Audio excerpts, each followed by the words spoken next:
Assalamualaikum warahmatullahi wabarakatuh.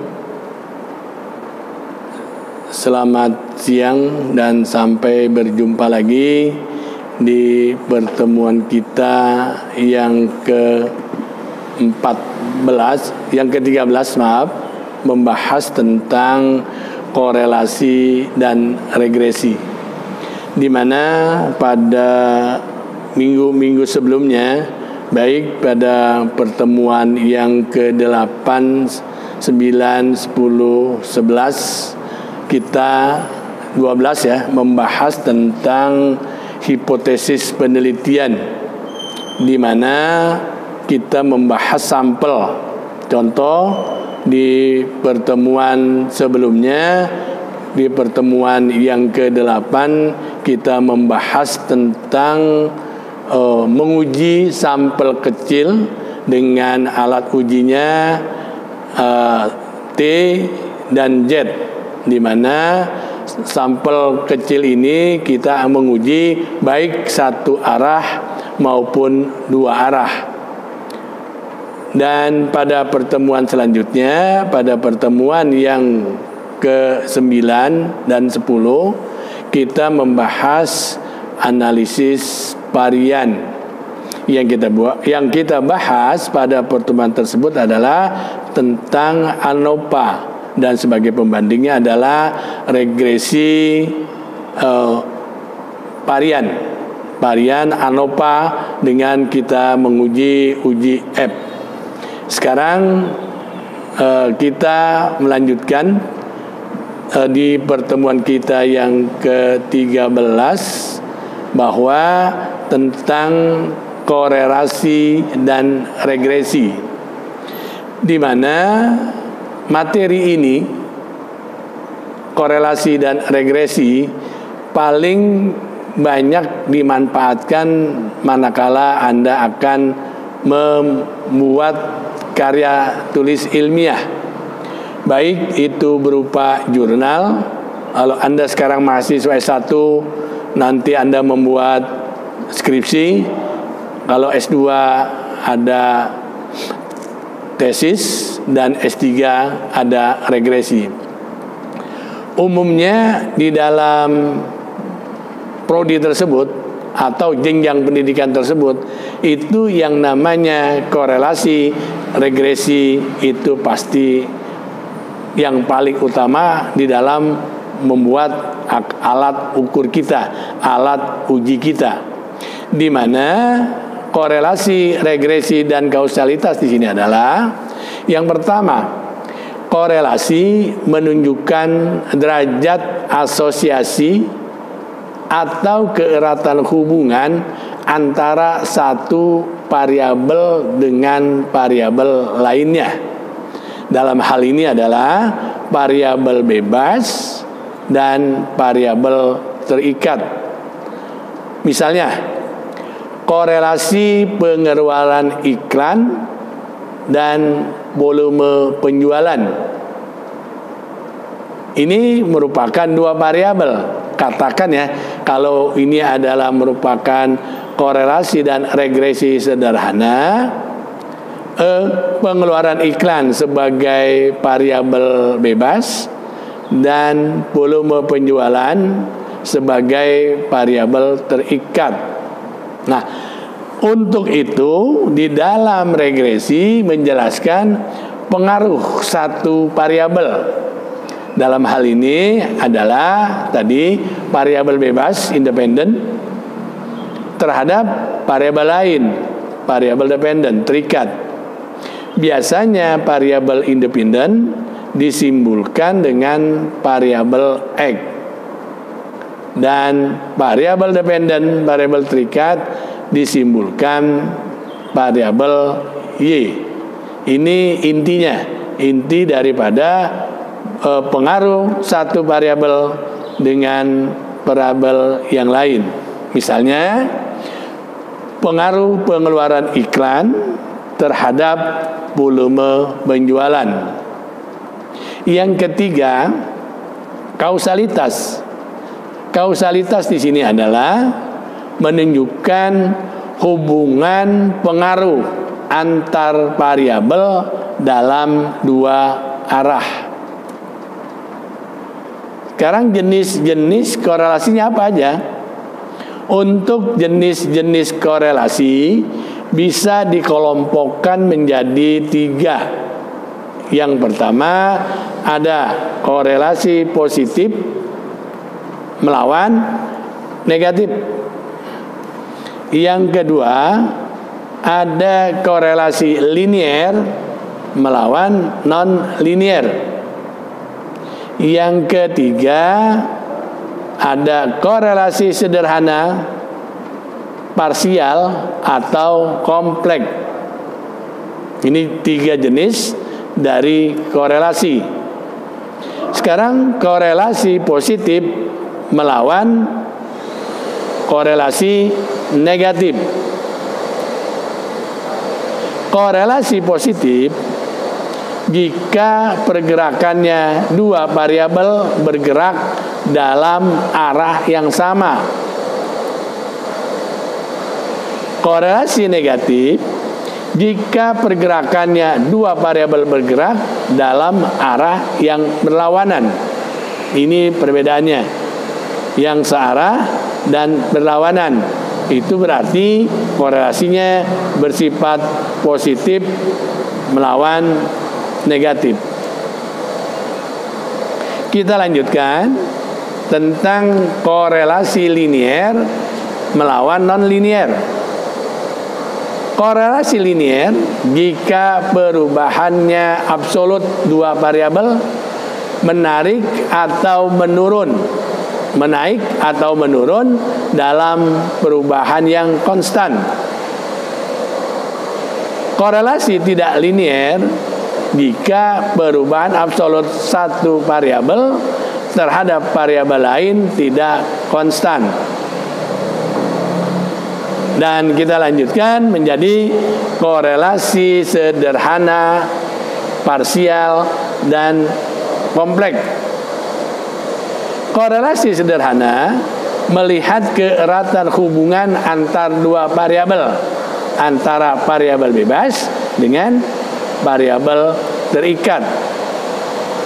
Korelasi parsial, korelasi lebih dari dua variabel, tetapi kita hanya tertarik mencari korelasi dua variabel. Sedangkan variabel lain dianggap, tetapi korelasi kompleks ketika variabel yang dianalisis lebih dari dua variabel. Dan kita sekaligus mencari korelasi secara bersama-sama. Dan sekarang bagaimana metode perhitungan korelasi? Ada beberapa cara mencari koefisien korelasi. Yang pertama adalah melalui scattergram. Yang kedua metode Pearson. Yang ketiga ada metode Spearman. Nah, keempat ada metode determinasi. Nah, dari keempat metode tersebut, mari kita lihat satu persatu. Pertama adalah scattergram, di mana scattergram atau diagram pencar adalah sebuah plot data antara satu variabel dengan variabel lain yang memberi indikasi ada tidaknya korelasi antara dua variabel, tetapi tidak memberi angka numerik besarnya korelasi. Apa manfaatnya scattergram? Manfaatnya di sini adalah untuk membantu kita melihat apakah terdapat hubungan antara dua variabel. Yang kedua, membantu kita menentukan bentuk hubungan antara dua variabel, apakah linier ataukah non linier. Misal di sini korelasi positif linier. Kita lihat ya. Intinya kalau yang positif dari bawah ke atas. Ya, misalnya ini garisnya dihubungkan atau dipengaruhi dengan titik-titik ini. Jadi titik-titik yang biru itu merupakan titik-titik yang mengikuti arah garis yang diagonal. Artinya ini adalah positif. Ya, kalau yang positif dari bawah ke atas. Ini kalau yang negatif itu dari atas, dari kiri atas ke kanan bawah. Nah, ini modelnya. Ini yang negatif. Dari kanan atas, dari kiri atas ke kanan bawah. Kalau yang positif dari kiri bawah naik ke atas. Ini ciri-cirinya positif dan negatif. Ini lihat, ini yang bawah positif linier. Ini ciri-cirinya. Ini bagaimana kalau yang ini tidak ada korelasi ya, karena titik-titik berpencar. Kalau yang atas baik, yang negatif mengikuti garis diagonalnya. Selalu mengikuti yang atas yang negatif, dari kiri atas ke kanan bawah berarti negatif. Yang tengah dari kiri atas ke dari kiri bawah ke kanan atas. Ini menunjukkan adalah yang positif. Dan yang ketiga, tidak ada korelasinya, karena titik-titik ini berpencar tidak mengikuti arah. Sekarang yang kedua, korelasi Pearson, di mana korelasi Pearson digunakan untuk menghitung korelasi antara dua variabel yang diukur dalam bentuk interval atau skala rasio, di mana nilainya adalah R lebih besar atau sama dengan -1, tetapi lebih kecil atau sama dengan +1. Ini nilainya dari -1 sampai dengan +1. R sama dengan -1, korelasinya negatif yang sempurna. R + 1 korelasi positif yang sempurna. Sedangkan 0 adalah tidak ada korelasinya. Contoh rumusnya seperti ini. Ini adalah rumus korelasi Pearson yang disimbolkan dengan R. Dengan rumusnya adalah N sigma XY dikurang sigma X dikali sigma Y dibagi akar kurung buka N kurung buka sigma X kuadrat kurung tutup min kurung buka sigma X2, dan dikali dengan N kurung buka sigma Y pangkat 2 kurung tutup dikurang sigma Y pangkat 2. Ini adalah rumus daripada korelasi Pearson. Kita lanjutkan dengan tabelnya. Ini contoh ya. Ini contoh misalnya daripada korelasi Pearson. Misalnya di sini katakan ya, dari tahun 2005 sampai tahun 2014 dengan variabel X-nya dan variabelnya dan variabel Y ya. X di sini katakan kita simbolkan sebagai variabel bebas, variabel independen, dan Y kita simbolkan sebagai variabel terikat.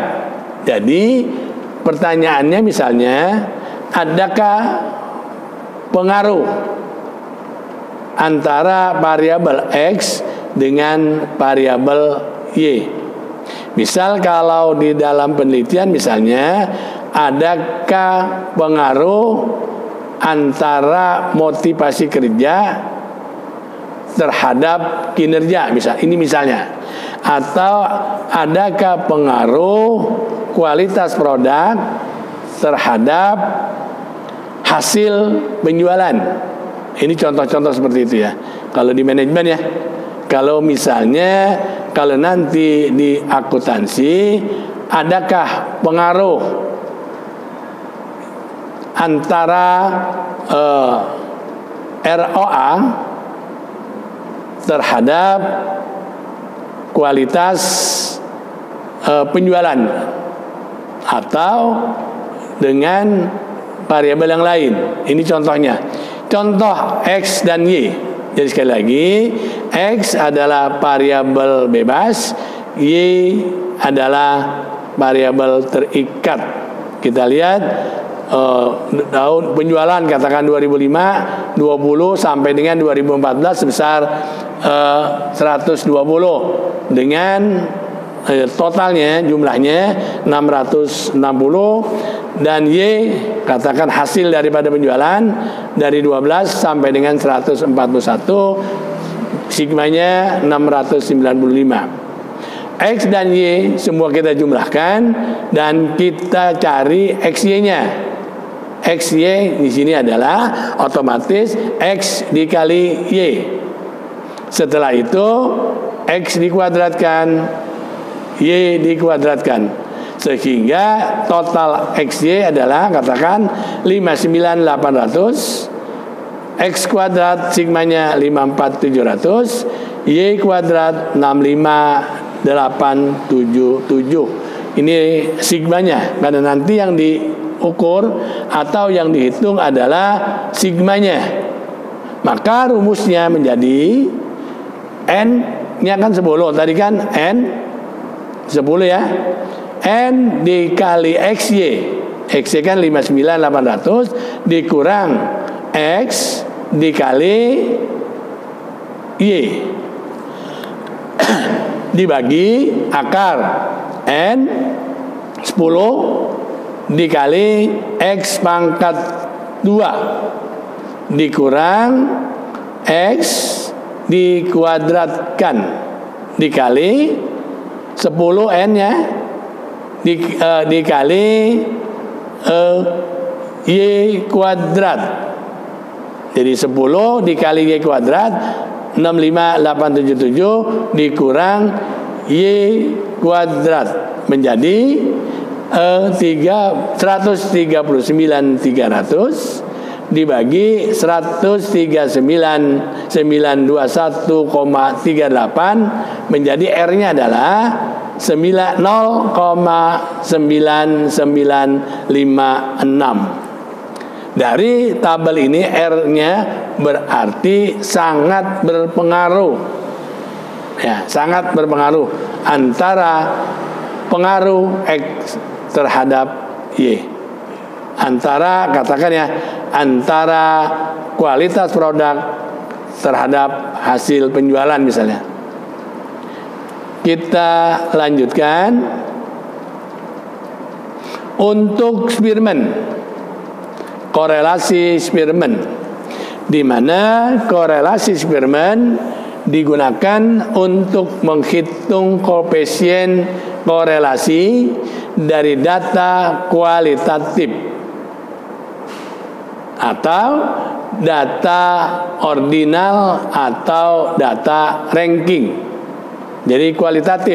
Kalau yang tadi dari kuantitatif, ini kualitatif, korelasi Spearman, di mana rumusnya adalah R sama dengan 1 dikurang 6 sigma D kuadrat dibagi N dikali N min 1. D merupakan perbedaan rank antara variabel. Misal, ya, di sini harga per lembar saham dengan dividen. Ini dengan korelasi Spearman ya. kita ketahui untuk rankingnya.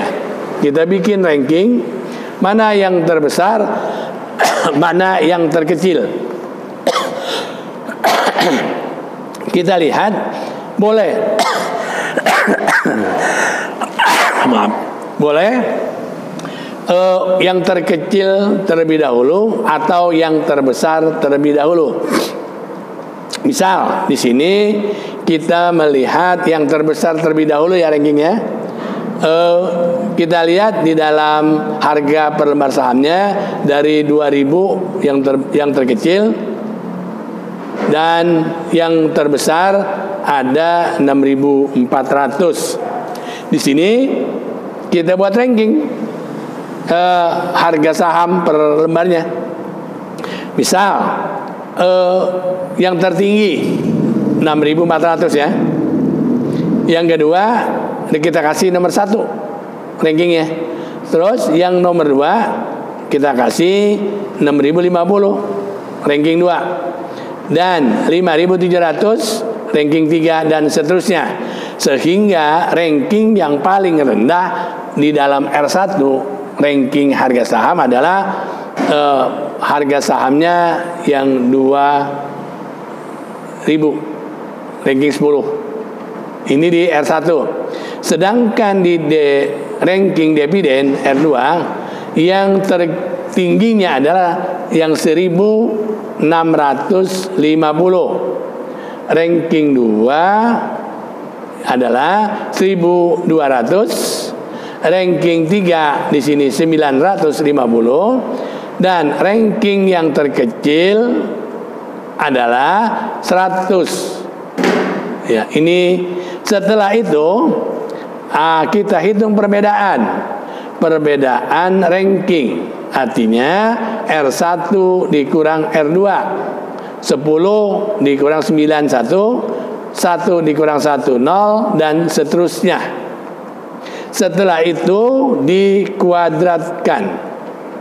Jadi 1 kuadrat, 0 kuadrat, 1 kuadrat, min 4 kuadrat, 0 kuadrat, min 1,5 kuadrat, 2 kuadrat, 0,5 kuadrat, dan seterusnya. Kita jumlahkan. Jumlahnya menjadi 17,5.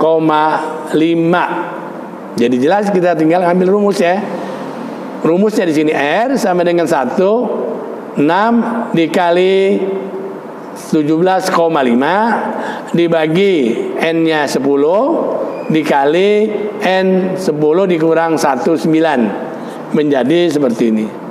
Nah, jadi seperti ini ya. Hasilnya 0,8939. Artinya sangat signifikan, sangat berpengaruh. Karena 0,899. Ini perhatikan, dipahami ya. Setelah itu kita lanjutkan dengan uji hipotesis korelasi. Uji statistika mengikuti distribusi T dengan DF, degree of freedom atau derajat bebas, N sama dengan 2. Dengan formulanya adalah sebagai berikut. T sama dengan RS akar N min 2 dibagi 1 min RS pangkat 2. Korelasi antara harga saham per lembar dan dividen yang diberikan pada contoh sebelumnya adalah sebesar 0,8939. Artinya dengan tingkat derajat 5%, apakah kita bisa menyimpulkan bahwa terdapat korelasi positif antara harga saham dan dividen? Prosedur uji signifikan korelasi adalah yang pertama H0, R sama dengan 0, dan H alternatif R lebih besar dari 0. Langkah yang kedua, kita memilih tingkat signifikannya 5%. Langkah yang ketiga, kita ambil rumus dengan menggunakan uji statistika distribusi T. Dan yang keempat, membuat keputusan. Ini langkah-langkahnya ya, merumuskan hipotesis, memilih tingkat signifikannya, menguji statistikanya dengan T, dan membuat keputusan.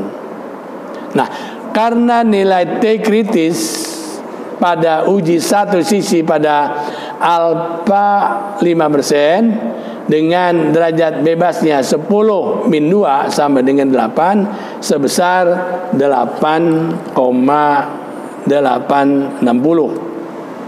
Sehingga rumusnya adalah dengan rumus di atas bahwa T sama dengan RS akar N min 2 dibagi 1 kurang RS pangkat 2 menjadi 0,8939 dikali akar 10 min 2 dibagi 1 dikurang 1,706 sama dengan 564. Karena T hitungnya 5,64 dan T kritisnya 1,860, maka kita menolak hipotesis 0 karena T hitung lebih besar 5,64, lebih besar daripada 1,860. Dengan demikian bisa disimpulkan bahwa dari sampel yang ada terdapat korelasi positif antara harga saham per lembar dan dividen yang diberikan. Ini mengenai korelasi. Sekarang regresinya. Tadi korelasi ya. Sekarang regresi. Regresi adalah analisis regresi merupakan analisis hubungan antara satu variabel, dalam hal ini adalah variabel dependent, dan variabel lainnya, variabel independen, variabel bebas dan variabel terikat. Jenis hubungan antar variabel adalah variabel dependent adalah variabel yang diestimasi atau variabel yang diprediksi berdasarkan nilai variabel lain atau variabel independen. Yang kedua, jenis hubungan antar variabel adalah variabel independen, merupakan variabel yang digunakan untuk memprediksi atau mengestimasi besarnya variabel independen. Ada dua jenis hubungan. Ada hubungan positif jika kedua variabel bergerak dalam arah yang sama. Ada hubungan negatif jika kedua variabel bergerak dalam arah yang berlawanan.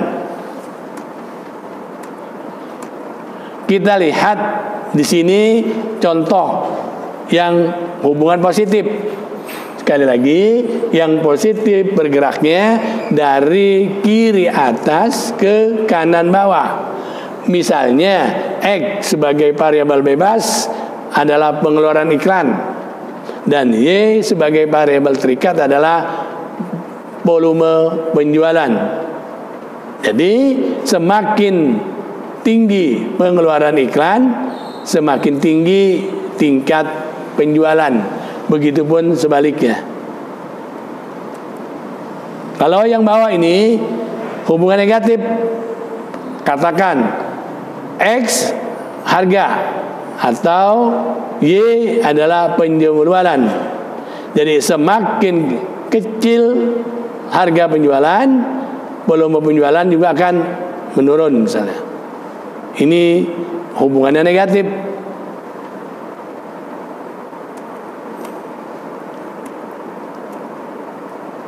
sekarang scattergram, di mana scattergram adalah langkah awal untuk menentukan bagaimana jenis hubungan antara variabel independen dengan variabel independen. Nah, hubungan positif yang linier, sekali lagi, titik-titik mengikuti garis diagonal. Begitu juga yang negatif, dari kiri atas ke kanan bawah. Pertama, ini yang negatif. Ini yang hubungannya positif non linier. Ini sama hubungan negatif non linier. Ini hubungan tidak ada hubungan ya. Jadi tidak ada hubungan. Dan sekarang kita lihat di regresi. Regresi dengan menggunakan MLS atau metode least square.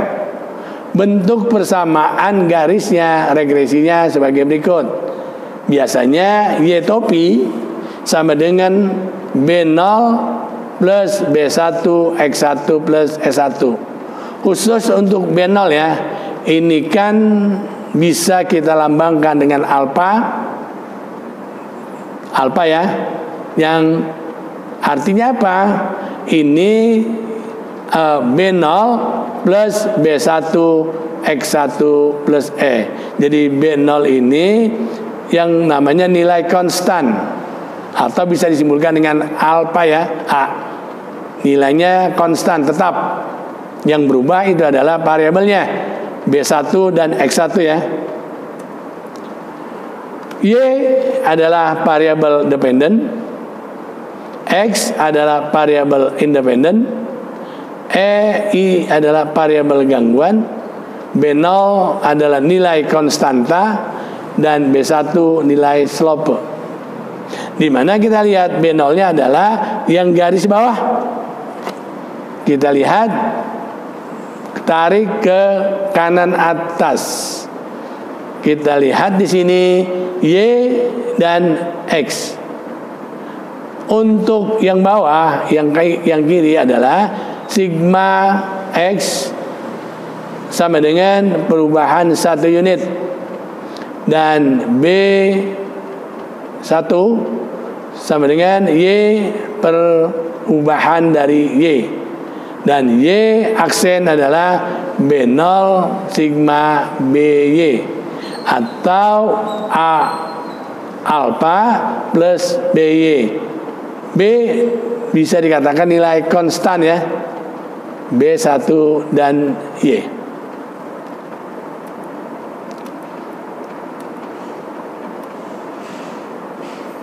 Sekarang metode least square, bentuk persamaan regresi. I sama dengan B0 plus B1 XI plus I. Artinya Y variabel dependen, X variabel independen, EI adalah variabel gangguan, B0 nilai konstanta atau intercept, B1 adalah nilai intercept. Gambar garis regresi. Ini sama yang tadi ya, sama gambarnya. Kita lanjutkan.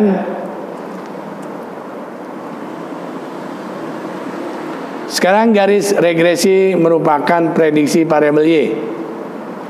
Pertanyaannya, bagaimana mendapatkan garis regresi agar nilai prediksi sedekat mungkin dengan aktualnya atau base fitting line-nya? Metode least square atau ordinary least square atau OLS adalah metode yang menjamin nilai prediksi bisa sedekat mungkin dengan data aktualnya. Residual adalah perbedaan antara nilai aktual dan nilai prediksi. Rumusnya adalah ini adalah aksen sama dengan Y min Y aksen, di mana aksen di sini adalah residual. Y merupakan aktual dan Y bar atau Y aksen adalah nilai prediksi. Berdasarkan konsep residual ini, maka nilai prediksi bisa sedekat mungkin dengan aktualnya jika nilai residualnya sekecil mungkin. Ya. Selanjutnya kita lihat dengan menggunakan metode OLS, menjumlahkan jumlah residual kuadrat agar residualnya kecil mungkin atau sekecil mungkin. Kita lanjutkan dengan meminimumkan. Sigma EI kuadrat sama dengan sigma kurung buka YI dikurang Y aksen I dikali Y dikali kurung kuadrat. Untuk meminimumkan, sigma EI kuadrat sama dengan sigma kurung buka YI min B0 atau B0 dikurang B1 XI kurung tutup kuadrat.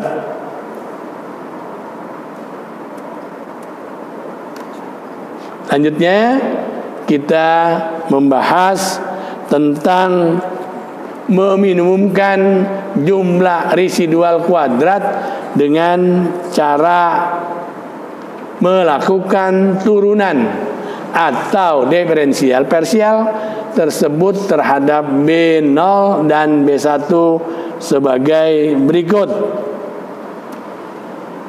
Dengan rumusnya ini ya, alfa dibagi alfa B0 dikali sigma YI dibagi B0 dikurang B1 XI kurung tutup kuadrat menjadi min 2 sigma kurung buka YI dikurang B0 dikurang B1 XI dikurung tutup sama dengan 0. Sehingga alfanya rumusnya alfa dibagi B1 kurung sigma kurung tutup YI dikurang B0 dikurang BI dikali X1 kurung tutup kuadrat sama dengan 0,5 min 2 sigma X1 kurung tutup X1 min B0 dikurang B1 X1 menjadi 0. Ini adalah penyelesaian persamaan di atas akan menghasilkan intercept atau alfa dan slope B yang akan menjamin bahwa nilai prediksi variabel dependen sedekat mungkin dengan data aktualnya. B1 adalah N sigma X1 XY kali YI sama dikurang sigma XI dikali sigma YI dibagi N sigma XI pangkat 2 dikurang sigma XI kurung tutup kuadrat. Sedangkan B0 adalah Y bar min B1 dikali X bar. Ini kita lanjutkan menjadi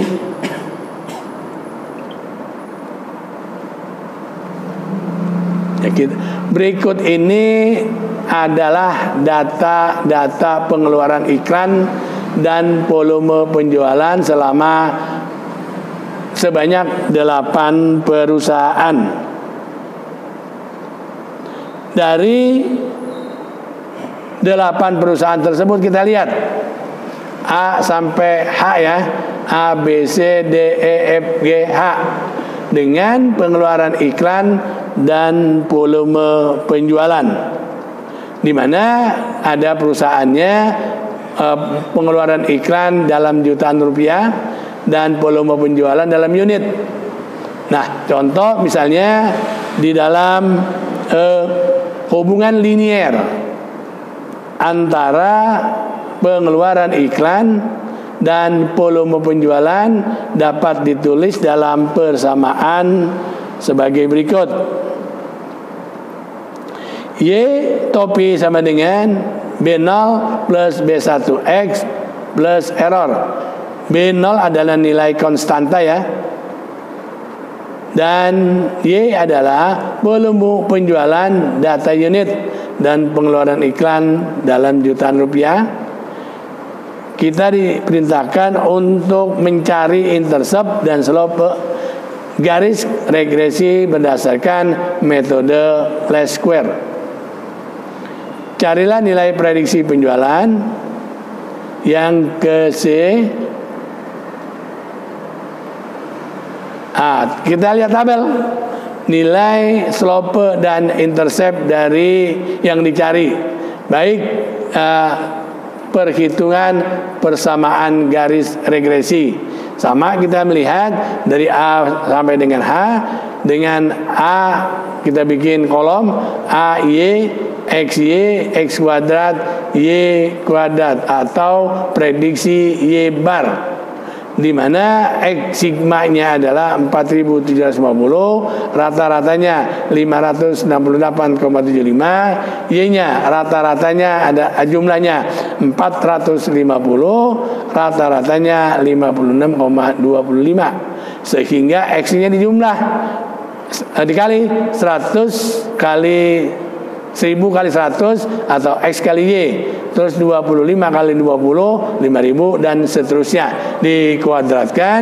Setelah dikuadratkan kita lihat Y diprediksi menjadi Y.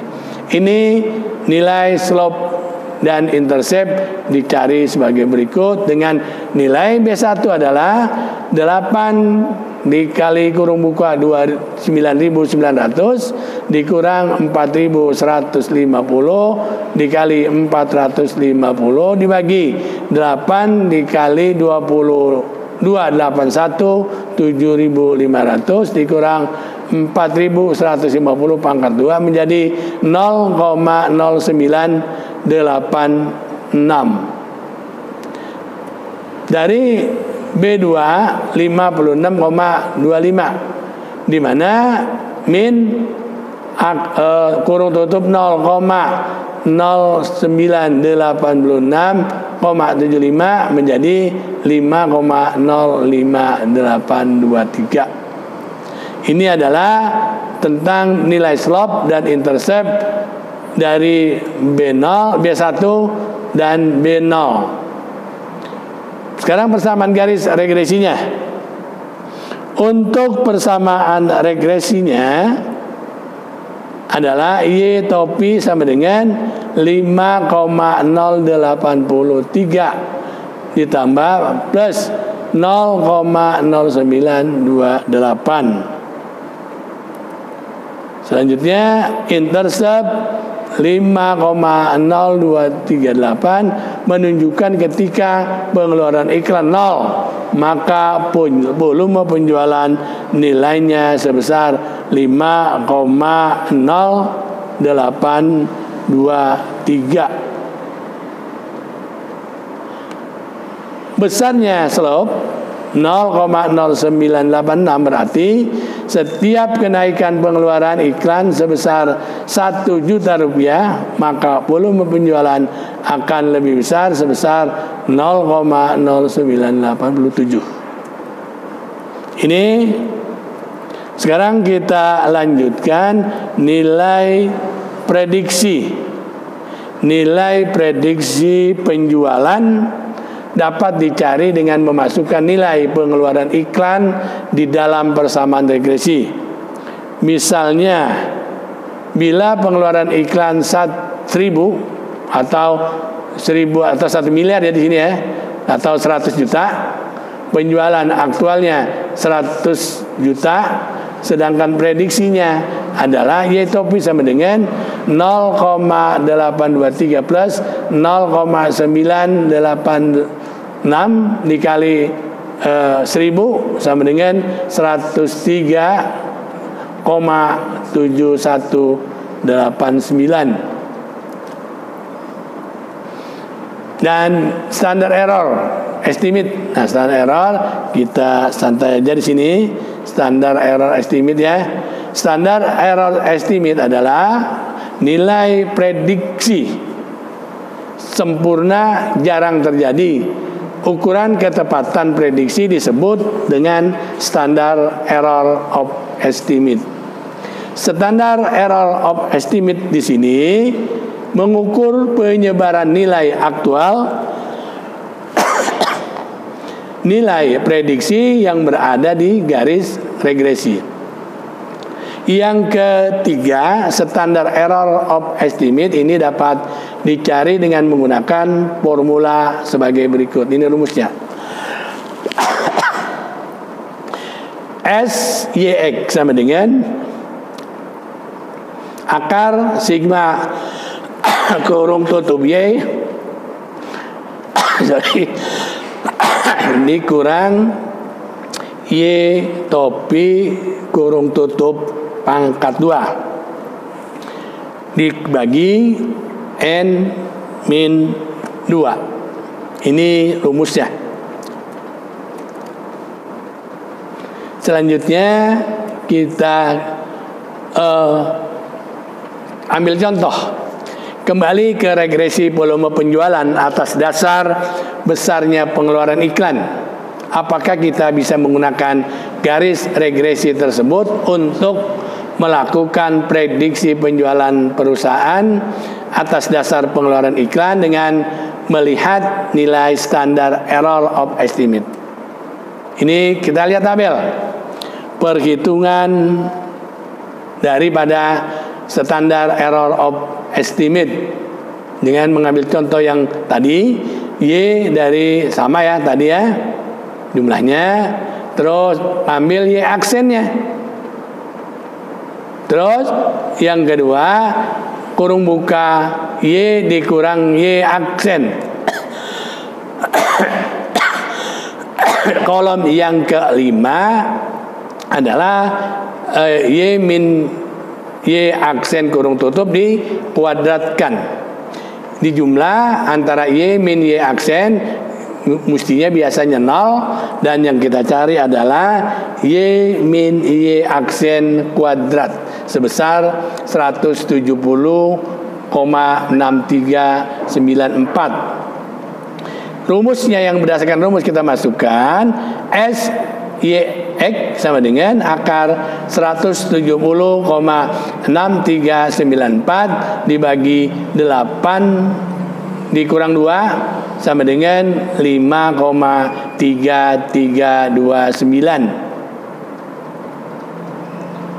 Nilai standar error estimate relatif kecil sebesar 5,3329, sehingga kita bisa menggunakan garis regresi yang kita dapatkan untuk melakukan prediksi volume penjualan perusahaan.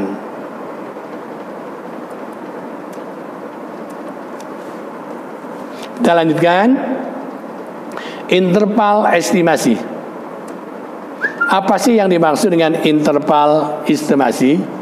Adalah regresi untuk prediksi satu estimasi titik atau poin estimasi. Kita lanjutkan. Yang kedua, interval estimasi digunakan untuk menjawab soal probabilitas. Yang ketiga, ada jenis estimasi interval, yaitu Satu, interval keyakinan atau confidence interval merupakan estimasi interval untuk nilai rata-rata Y pada nilai X tertentu.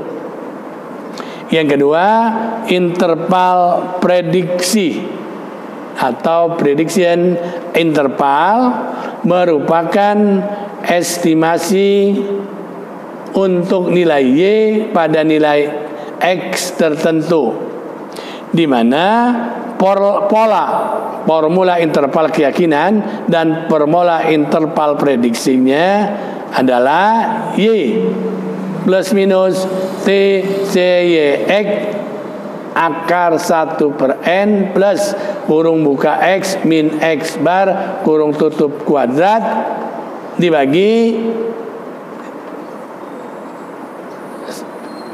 sigma kurung tutup X min X bar kurung tutup kuadrat, di mana X bar adalah nilai prediksi, N jumlah observasi, X bar rata-rata, nilai kritis T dengan derajat bebasnya N-2, dan SY adalah standar error of estimate. Dan formula interval prediksi adalah rumusnya Y topi plus minus T S Y X akar 1 plus 1 min 2 plus kurung buka X min X bar kurung tutup kuadrat dibagi sigma kurung tutup X min X bar kurung tutup kuadrat. Ini rumusnya.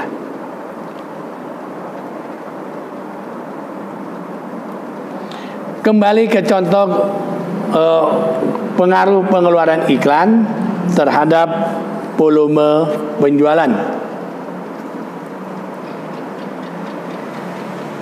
A, dengan interval keyakinan 95%, berapa nilai interval estimasi?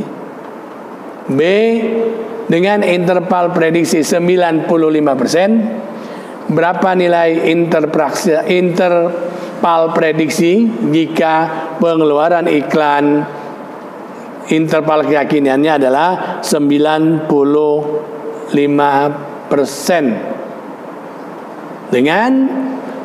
Dan berapa nilai interval prediksinya jika pengeluaran iklannya sebesar 1.100 juta rupiah. Nilai rata-rata X 518,75 dengan standar deviasinya 5,3329 dan dengan nilai T kritisnya dengan tingkat keyakinannya 95% dan DF-nya 8 dikurang 2 sama dengan 6 sebesar 2,447. Nah, dari perhitungan interval estimasi dan interval prediksi kita lihat ini sama, soalan sama dengan nilai prediksinya X min X bar kurung tutup pangkat 2 menjadi 664,687,5. Jumlahnya dengan rata-ratanya adalah Y 56,25 dan X 518,75, sehingga hasilnya adalah 113,5825 plus minus 2,447 dikali kurung buka 5,3329 sama dengan akar 1/8 di kurung buka 1100 dikurang 518,75 kurung tutup dibagi 664,687,5 sama dengan 113,3825 plus minus 4,6298. Dan dari hasil tersebut 113,5825 plus minus 2,447 dikali kurung buka 5,3329 menjadi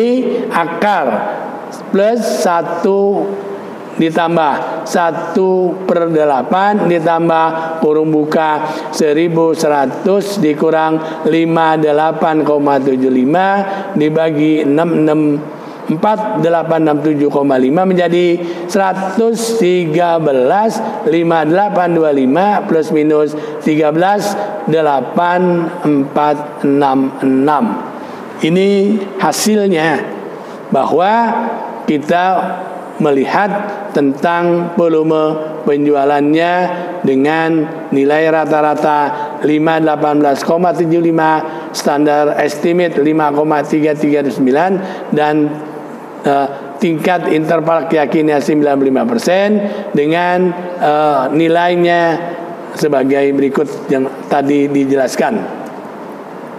Kita lanjutkan ke interval estimate antara 108,9527 sampai dengan 118,2123 dan interval prediksi 99,7359 sampai dengan 127,4291. Nah, sekarang kita lanjutkan standar error of coefficient.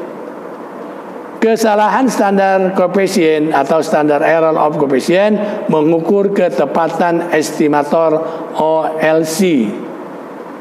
Formula standar error coefficient sebagai berikut. Ini adalah par kurung buka B0 kurung tutup sama dengan sigma XI kuadrat dibagi N sigma XI kuadrat dikali sigma kuadrat. Dan ada SE kurung buka beta topi di kurung buka sama dengan akar varian B0 aksen sama dengan akar sigma XI kuadrat dibagi N sigma XI kuadrat dikali sigma kuadrat. Dan par B1 sama dengan sigma kuadrat dibagi sigma XI kuadrat dan C B1 adalah akar bar B1 sama dengan akar sigma kuadrat dibagi sigma I pangkat 2. Par adalah varian ya. SE adalah standar error. Koefisiennya X sama dengan X min X bar dan sigma pangkat 2 dicari dengan menggunakan formula sebagai berikut. Ini sebenarnya adalah sigma kuadrat sama dengan sigma error EI kuadrat dibagi N min K. N adalah jumlah observasi, K adalah jumlah regresi.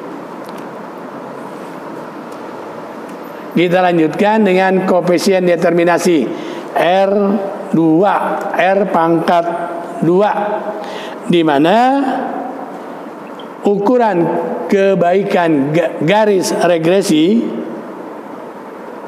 ini disebut dengan koefisien determinasi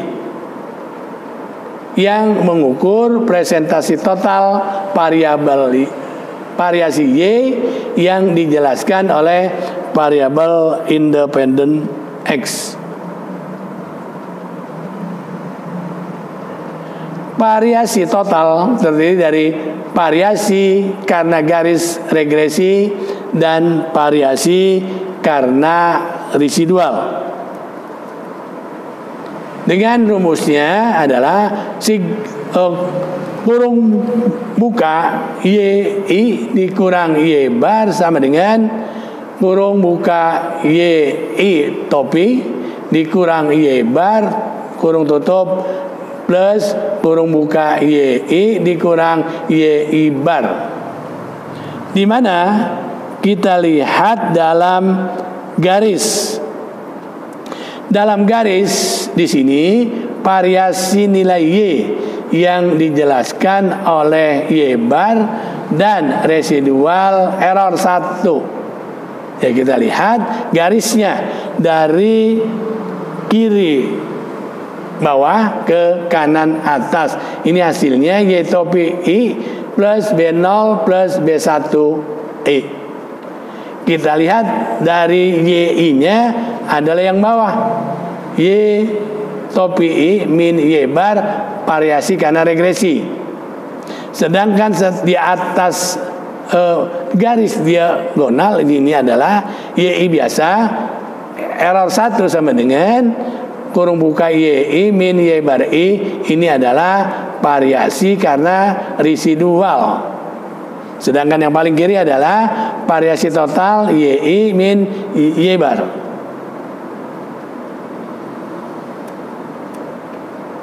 Selanjutnya kita penjumlahan kuadrat variasi total. Ini disebut total sum of square atau TSS. Penjumlahan kuadrat variasi regresi disebut explains sum of square atau ESS. Penjumlahan kuadrat variasi residual disebut residual sum square atau RSS. Jadi TSS sama dengan ESS ditambah RSS dengan rumusan sigma kurung buka YI plus min Y bar kurung tutup kuadrat sama dengan sigma kurung buka YI Y topi dikurang Y bar kurung tutup kuadrat plus sigma kurung buka YI plus Y bar I dikali kuadrat. Untuk koefisien determinasi atau R kuadrat, R pangkat 2 sama dengan ESS dibagi TSS sama dengan sigma kurung buka Y topi I min Y bar kurung buka kuadrat dibagi sigma Y topi YI dikurang Y bar kurung tutup kuadrat.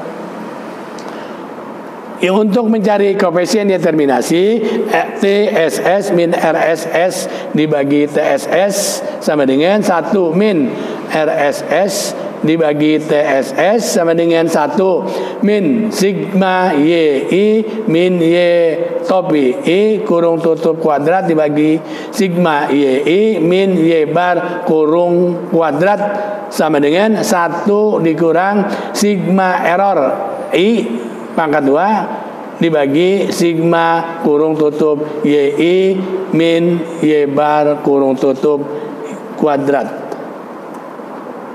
Dan di sini 0 lebih kecil atau sama dengan R2.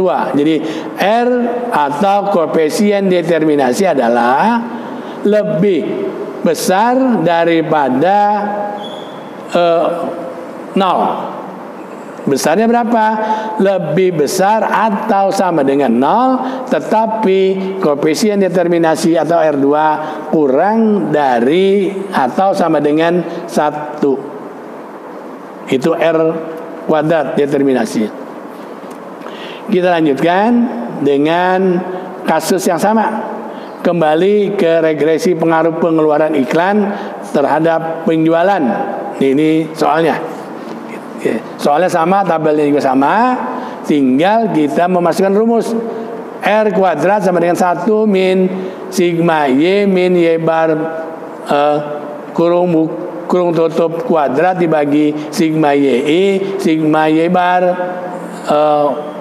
kurung tutup kuadrat sama dengan 1 min 170 6394 dibagi 6637,500 sama dengan 1,0,0257 sama dengan 0,9743. Lihat tabel ya. angka-angkanya kita buat tabel dan kita masukkan rumus ke dalam koefisien determinasi. Dengan demikian R2 hasilnya adalah 0,9743, berarti variasi volume penjualan dijelaskan oleh variasi pengeluaran iklan sebesar 97,43%. Sisanya yang sebesar 2,57 dijelaskan atau dipengaruhi oleh variabel lainnya.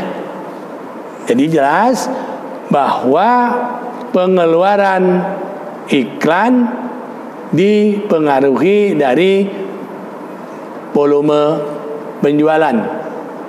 Itu ya. Ini hasilnya, sehingga regresi dengan program SPSS ya, yang nanti akan saya jelaskan apabila sudah tatap muka ya. Kita R-nya berapa, R square-nya berapa, S just R square-nya berapa, dan tingkat koefisiennya berapa, T-nya berapa, ini semua ada, nanti dijelaskan pada saat pertemuan. Dan nanti kita praktek juga apabila kita sudah bertatap muka dengan SPSS-nya.